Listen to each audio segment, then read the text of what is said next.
오늘 주님께서 주신 말씀 시편 4편 6절에서 8절까지의 말씀으로 영적 기쁨이라는 제목 가지고 하나님의 말씀 나누겠습니다. 성경 구절 중에 안목이라고 하는 단어가 등장되는 곳이 있어요. 그곳이 어디냐면 요한 1서 2장 16절에 등장을 하는데요. 우리 함께 말씀 잠깐 보겠습니다. 같이 읽어볼까요? 자, 시작. 이는 세상에 있는 모든 것이 육신의 정욕과 안목의 정욕과 이생의 자랑이니 다 아버지께로부터 온 것이 아니요 세상으로부터 온 것이라. 아멘.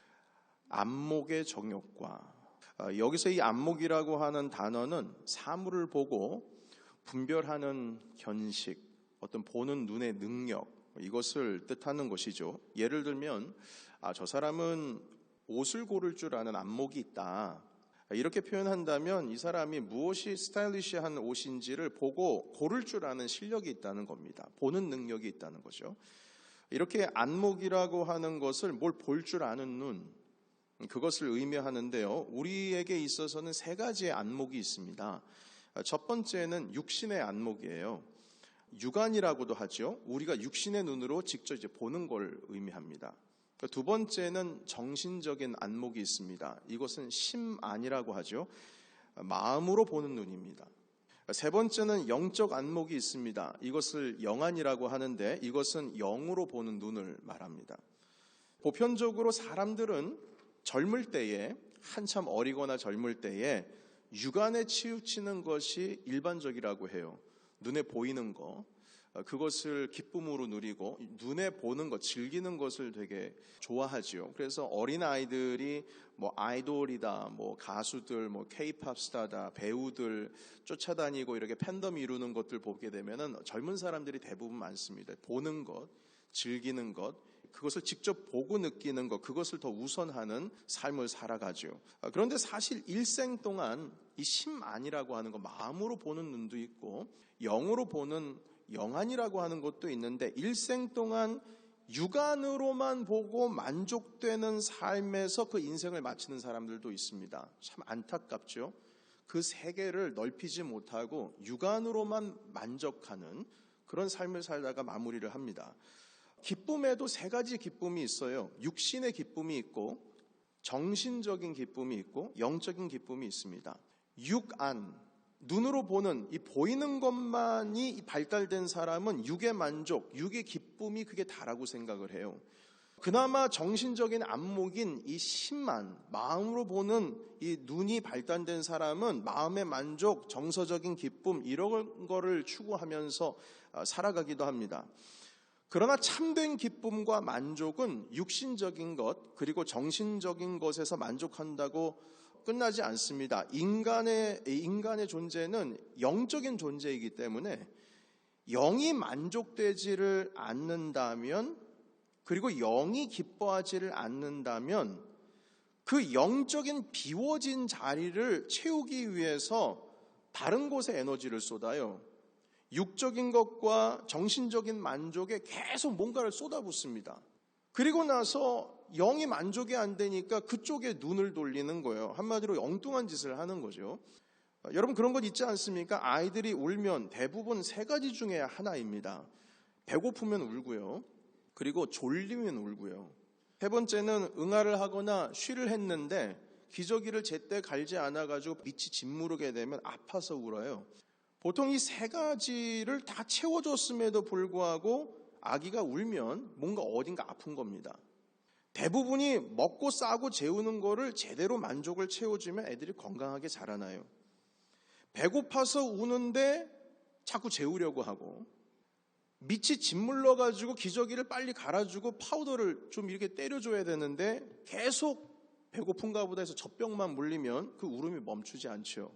육신적인 것을 아무리 만족을 채워도 영적인 것이 채워지지가 않아가지고 몸과 마음이 힘들 때가 정말 많아요. 많은 연예인들, 유명 인사들, 그분들 돈 많이 벌고 세상에 누릴 것 같은 건 다 누렸다고 생각을 하는데, 그게 안 채워지니까 마약에 손대기도 하고 자기 스스로 자해하기도 하고, 방송 활동 잘 하다가 심리적인 불안 증세가 와가지고 방송 쉬기도 하고, 이런 거 여러분 많이 볼 수 있을 거예요. 그럼 그들이 부족한 것이 뭐가 있습니까? 사실 다 채우고 세상의 모든 것을 다 얻은 거예요. 수많은 사람들이 싫어하는 사람보다 자기 사랑하는 사람이 더 많고요. 사실 무슨 악성 댓글 때문에 상처 입는 연예인들도 많이 있지만 사실 좋아하는 사람들이 더 많이 있습니다. 그분들을 좋아해서 막 팬덤을 이끌고 있잖아요.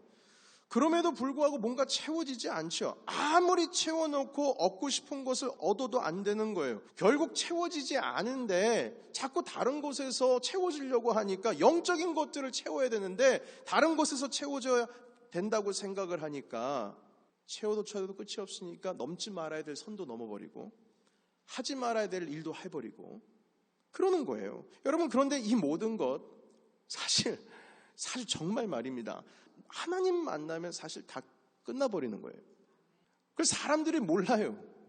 정말 주님 만나버리면 다 끝나는 겁니다.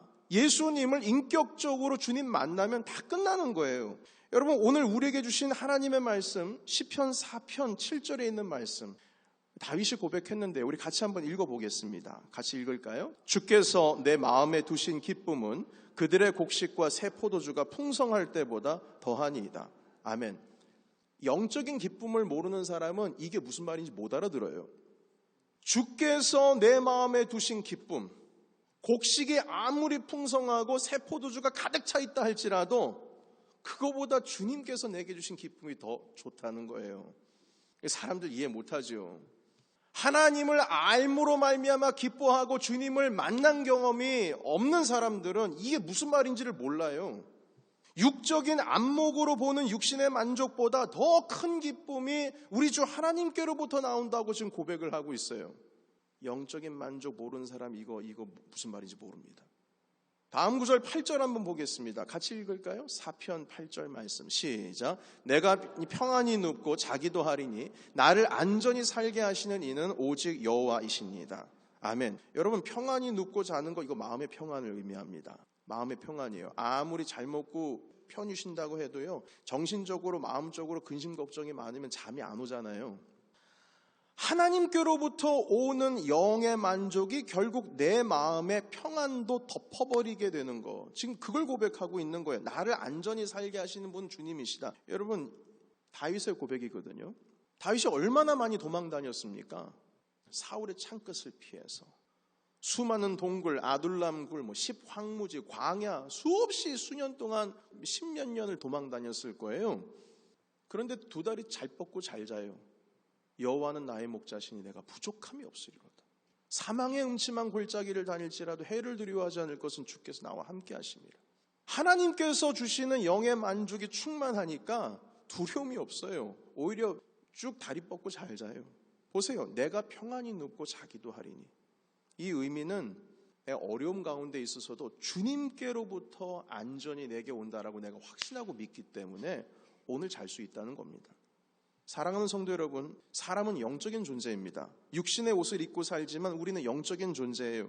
내가 인지할 수 있는 것이 보는 것, 육, 그리고 내 정신, 내 생각, 이 영역에서 내가 인지할 수 있는 것이 끝난다고 생각하지만 사람은 사실 영이 채워져야 살 수 있는 영적인 존재예요. 그것이 채워져야지만 진짜 사람다운 삶을 살 수가 있습니다. 여러분, 그리고 그 영을 누가 채워주시느냐? 우리 주 하나님이 채워주시는 줄로 믿습니다.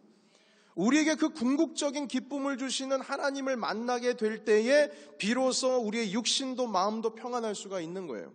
그런데 대부분 사람들은요, 그걸 그렇게 생각하지 않습니다. 대부분의 사람들은 일단 육신적인 것을 채우고 나서 정신적인 것도 채워지는 것이고, 이 마음의 정신적인 것도 채워지고 나서야 영적인 것도 찾을 수가 있는 것이지, 점차적으로 만족이 채워지면 마지막에 영적인 것을 채우는 게 아니냐, 이렇게 생각하시는 분들 계세요. 근데 실질적으로 메슬로우라고 하는 학자가 이걸 연구했습니다. 제가 한 3년 전에도 여러분들께 이 말씀 드린 적이 있는데 1943년에 특별한 학설 하나를 발표해요. 그 이름이 메슬로우의 욕구 계층 이론입니다. 이게 무엇이냐면 사람이라고 하는 존재는 기본적인 욕구가 일단 만족이 되어야 그 다음 단계의 만족을 추구한다고 해요. 예를 들면 이것입니다. 첫 번째 단계가 생리적인 단계인데요. 일단 배고픈 거를 채워줘야, 일단 자고 싶은 거, 피곤함을 채워줘야, 목마른 걸 채워줘야 그 다음 단계를 추구할 수 있다는 거예요. 그게 무엇이냐면 다음 단계가 안전에 대한 욕구입니다. 세 번째 단계가 소속감에 대한 욕구예요. 가정을 꾸리는 거죠. 소속감. 결혼을 하는 겁니다. 사랑을 하는 사람을 찾는 겁니다. 이 기본적인 욕구가 채워져야 그 다음 단계가 되는 거예요. 여러분, 소속감을 이루고 싶다라고 하는 것은 마음의 평안을 찾는 거죠. 그 다음 단계가 무엇이냐면 존경받고 싶어하는 욕구, 인정받고 싶어하는 욕구입니다. 그리고 그 마지막 다음 단계가 무엇이냐면 자아실현 욕구예요. 내 욕구들이 다 채워지고 나서 자아실현, 아름다움을 추구하고 내 지적인 것을 추구하고 좀 고상한 삶을 살고 싶어하는, 나의 어떤 자아를 실현하고자 하는 욕구가 있어요. 그런데 메슬로는 여기서 끝을 냈거든요. 사실 이분은 영적인 거라는 게 뭔지를 몰라서 여기서 끝을 맺었습니다. 다섯 번째 단계가 무엇이냐면 그 상위에, 최상위에 마지막 욕구가 하나가 더 있어요. 그것은 영적인 갈망에 대한 욕구입니다. 전도서 3장 11절의 말씀, 이렇게 말씀합니다. 우리 같이 보겠습니다. 하나님이 모든 것을 지으시되 때를 따라 아름답게 하셨고 또 사람에게는 영원을 사모하는 마음을 주셨느니라. 아멘. 여기까지입니다. 사람들에게는 하나님이 영원을 사모하는 마음을 주셨대요. 배고픔, 목마름, 안전에 대한 욕구, 공동체 안에서 내가 뭔가 소속감을 누리고 싶고 명예롭고 인정받는 삶을 살고 싶고 내 자신의 능력을 발휘하는 자아실현의 욕구, 여기서 끝나는 것이 아니라 영적인 삶을 살고자 하는 그 욕구를, 하나님을 찾고자 하는 욕구를 하나님께서 주셨다는 거예요. 여러분, 실질적으로 인류의 역사 가운데 모든 인류들은 어느 것 하나 할 것 없이 다 신을 찾는 갈망이 있습니다. 지금 여기서부터 멀리 떨어져 있는 저기 아마존 밀림에 아직 발견도 안 된 원시 부족이 있다 할지라도 거기에 가보면요, 그들이 그들만의 신을 섬겨요. 아프리카 저기 끝 남단에 평생 가보지도 못할 곳에 사는 사람들이라 할지라도 그 사람들 찾아가서 보면은 신을 섬기고 있어요. 다 신이 있어요. 신을 찾지 않는 문화는 이 세상에 없습니다. 어느 곳도 없어요. 다 신을 찾고 있어요. 모두 신을 찾고 있습니다. 다만 잘못된 신을 찾고 있죠. 우리 주 하나님이 참신이신데 하나님께서 인간의 마음 가운데 영혼을 사모하는 마음을 주셨다는 거예요. 그래서 사람들은 이렇게 육신적인 것을 채우고 나서, 정신적인 것을 채우고 나서 그래도 채워지지 않으면 어떤 영적인 것을 자꾸 추구하고 찾으려고 하는 마음이 있는데요. 근데 사실 성경은요, 이 단계를요, 이 순서를 거꾸로 말하고 있습니다. 시편 37편의 말씀 잠깐 보실까요? 37편의 4절인데요. 또 여호와를 기뻐하라. 그가 내 마음의 소원을 내게 이루어 주시리로다. 아멘. 여러분 보세요. 하나님을 기뻐하는 자가 그 마음의 소원을 이룬다, 이렇게 말씀하십니다. 그 마음의 문제가 해결이 되는 거예요. 내가 마음의 문제가 해결되어야, 내가 뭔가 기본적인 욕구가 해결되어야 그제서야 내가 좀 하나님을 찾을 수가 있는 것이지, 아니 기본적인 욕구도 안 채워졌는데 그 다음 단계로 어떻게 넘어가냐? 메슬로가 그렇게 연구했어요. 그러나 주님께서 말씀하십니다. 그게 아니다. 하나님을 기뻐할 줄 알아야 너의 마음의 소원을 주께서 이루어 주신다, 이렇게 말씀해 주세요. 거꾸로입니다. 그 다음 구절 보겠습니다. 9절 보실까요? 우리 같이 한번 읽겠습니다. 진실로 악을 행하는 자들은 끊어질 것이나 여호와를 소망하는 자들은 땅을 차지하리로다. 아멘. 하나님을 찾는 자가 땅을 차지합니다. 하나님을 기뻐하는 자가 육신의 평강을 누립니다. 우리가 땅의 문제를 해결하면 그 다음에 하나님을 찾고 좀 마음의 안정이 되면 그때서야 하나님을 볼 줄 아는 것 같아 보이지만, 그리고 학자들이 그렇게 말하고 있지만 사실은 하나님을 찾고 나서 거기에 육신에 대한 해답이 있는 거예요. 하나님을 찾고 나서 심리적인 해답이 있는 겁니다.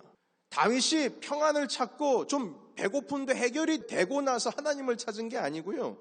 하나님을 찾으니까, 여러분 사실 주님 찾으면 육신적인 것 조금 부족해도, 내 심리적인 것들이 좀 불안해 보여도 하나님을 찾음으로 말미암아 주님으로부터 얻는 기쁨이 있으면 여러분 그게 사실 문제가 되지 않습니다. 여러분 아시는 분은 아시잖아요.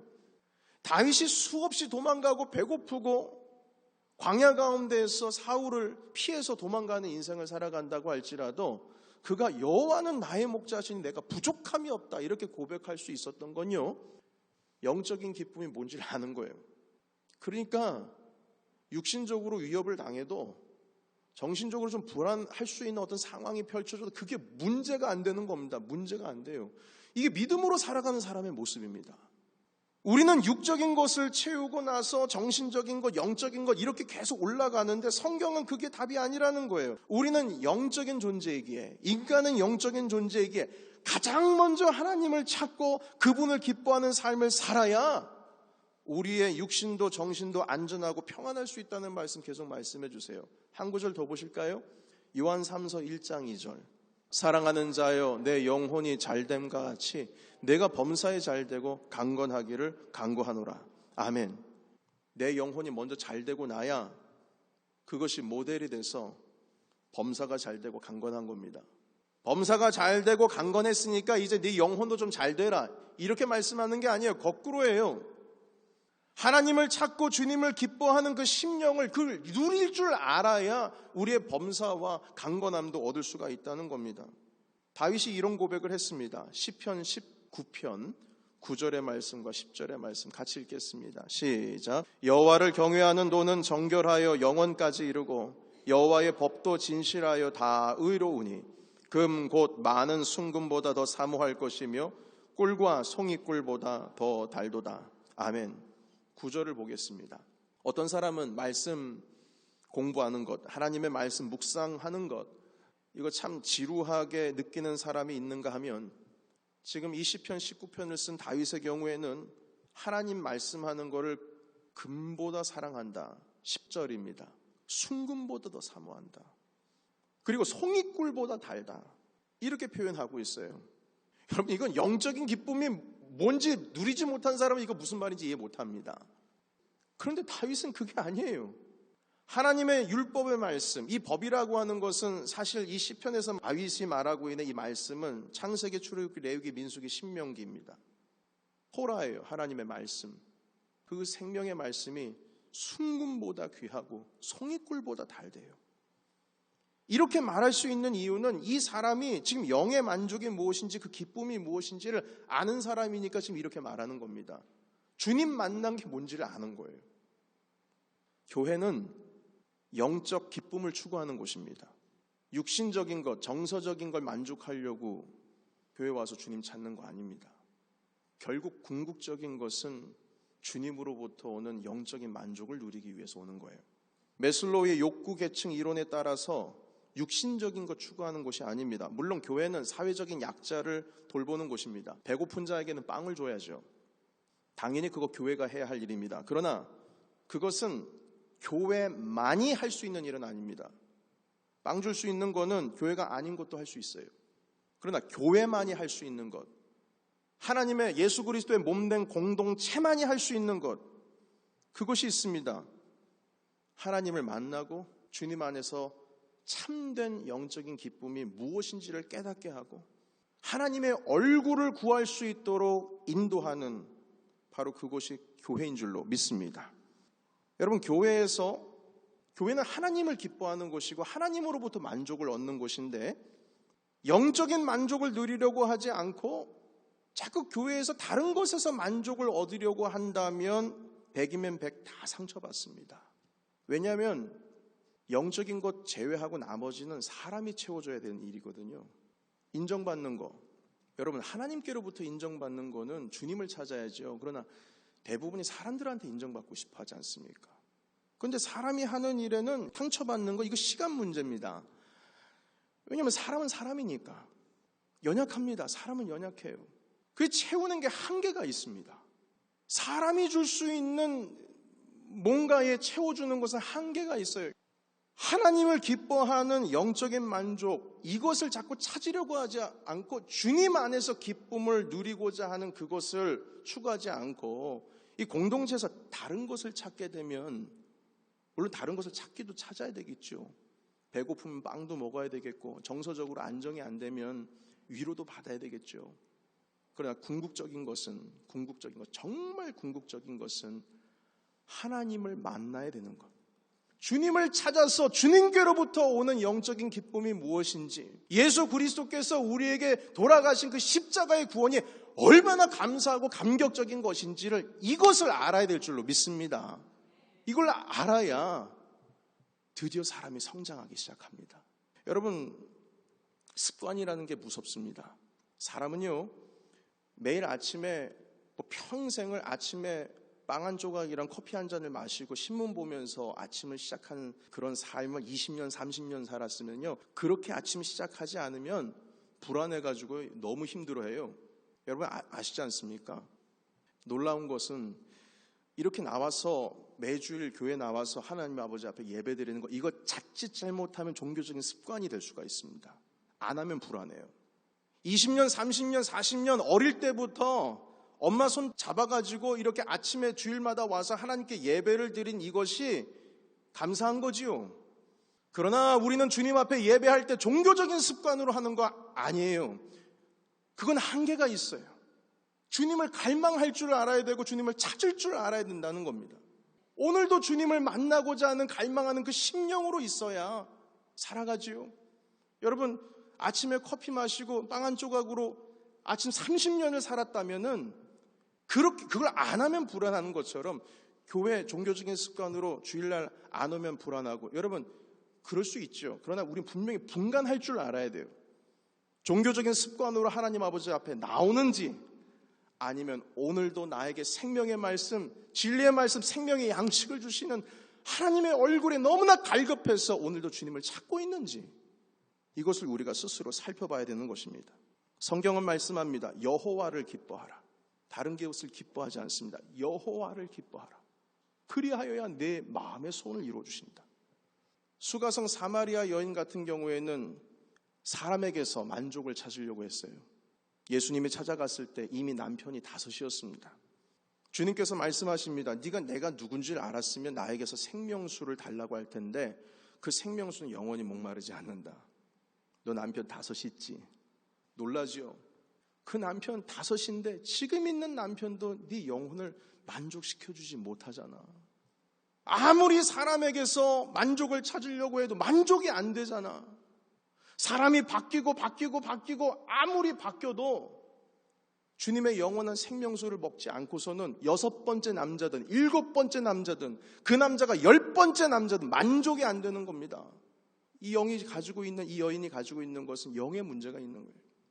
그리스도를 만나면 해결될 일이죠. 수가성 여인이 메시아 되신 예수 그리스도께서 바로 네가 찾는 그 메시아가 바로 나다. 나에게서 생명수가 나온다. 가르쳐 주셨을 때 이 여인이 기뻐 뛰며 돌아다니면서 그동안 자기를 피했던 많은 사람들, 동네 사람들 자기에게 막 손가락질하고 지적질하고 저런 여자랑 놀면 안 된다고 그 소리 싫어가지고 땡볕에 나와가지고 우물깃는 여인이었는데 복음을 전파하는 삶으로 바뀌지 않습니까?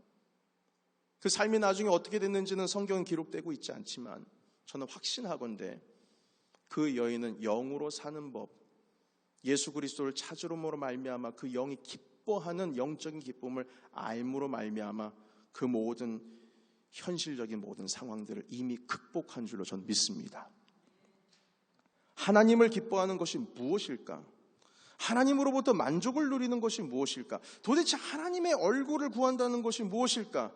아니, 어떻게 살아야 말씀이 송이꿀보다 달고 금보다 귀하다라는 이 표현이 어떻게 나올 수가 있을까? 그게 어떤 느낌일까? 여러분, 이걸 해결해야 그 다음이 해결되지. 자꾸 육신적인 것을 채우고자 한다면 언젠가는 곧 무너지는 것, 이 시간 문제인 것입니다. 교회 생활 아무리 열심히 해도 쉽게 무너진 이유가 무엇인 줄 아십니까? 그것은 공동체 안에서 하나님을 만족하고 하나님을 기뻐하는 삶을 배우지를 않고 자꾸 다른 것으로부터 만족과 기쁨을 얻으려고 하기 때문입니다. 사랑하는 성도 여러분, 우리는 다음 주일 이웃초청주의를 준비하고 있습니다. 우리 교회를 소개하고자 이 한 주간 동안 여러분 많은 사람들 열심히 또 만나게 되겠죠. 우리 지난주, 지지난주 2주 동안 계속 말씀을 나눌 때에 여러분께서 이렇게 말씀하실 겁니다. 와보라.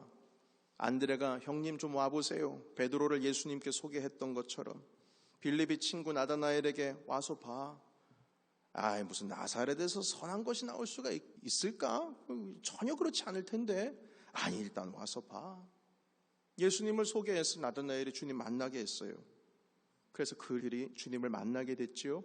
만약 그렇다면 우리들도 와서 보라고 그들을 소개하게 될 때 우리는 그리스도를 보여줄 줄 알아야 됩니다. 그런데 보여주려면 우리가 먼저 예수님을 만나야죠. 안드레가 예수님을 만났으니까 형님 되신 베드로를 모시고 올 수가 있었고, 빌립이 주님을 만났으니까 나다나엘을 소개할 수 있었죠. 우리가 영적인 삶을 먼저 추구하지 않으면, 영적인 기쁨을 누리지를 않으면, 예수 그리스도 안에서, 하나님 안에서 참된 기쁨이 무엇인지를 알지를 못하면 와 보라고 했지만 보여줄 게 없는 거예요. 예배의 기쁨이 무엇인지, 찬송의 기쁨이 무엇인지, 하나님의 말씀을 받는 이 기쁨이 무엇인지 우리가 누리지를 못한다면, 그리스도를 모르는 사람, 주님을 아직 만나보지 못한 사람이 어떻게 주님을 만납니까? 우리도 모르는데. 장님이 장님을 인도하는 거랑 똑같은 거예요. 사랑하는 성도 여러분, 그리스도를 믿지 않은 사람들이 우리 공동체에 와서, 아니 저들은 도대체 뭐가 그렇게 좋길래 하나님 아버지의 말씀에 감동하며 주님의 말씀을 품고자 하며 기도하며 저렇게 열심으로 하나님 찬양하며 예배하는 것을 이렇게 기뻐할까? 많은 사람들은 설교 듣는데 30분 정말 지루하고 너무 힘들어해서 어쩔 줄 모르는데 어떻게 하나님 아버지의 말씀에 얼마나 사랑하는지, 어떻게 이 예배 가운데 있어 이렇게 임할 수 있을까? 저들이 만나는 예수님을 나도 만나고 싶다, 이런 마음이 들어야 되지 않겠습니까? 계속 반복적으로 말씀드리지만 이번 시간을 통하여 사랑하는 성도 여러분, 여기에 모여 계신 모든 분들이 예수 그리스도를 모두 만나시기를 주님의 이름으로 축원합니다. 주님 만나야 해요. 어떤 분들 이렇게 말씀하실 거예요. 목사님 저 주님 만났는데요. 네, 만나셨지요? 근데 더 만나셔야 돼요. 관계가 더 깊어져야 돼요.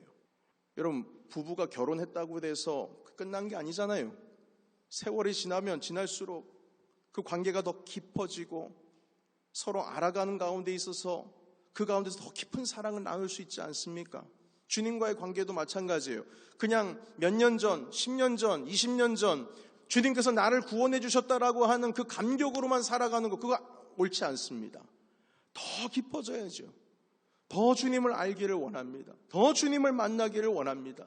그렇게 주님 앞에 나아갈 때에 비로소 주님께서는 우리에게 와보라 하신 그 말 그대로 우리가 예수 그리스도를 그들에게 소개할 수 있는 영적인 기쁨이 무엇인지 아는 우리가 될 수 있을 것입니다. 사랑하는 성도 여러분, 말씀 정리하겠습니다. 자꾸 눈을 다른 곳에 돌리지 마시기 바랍니다.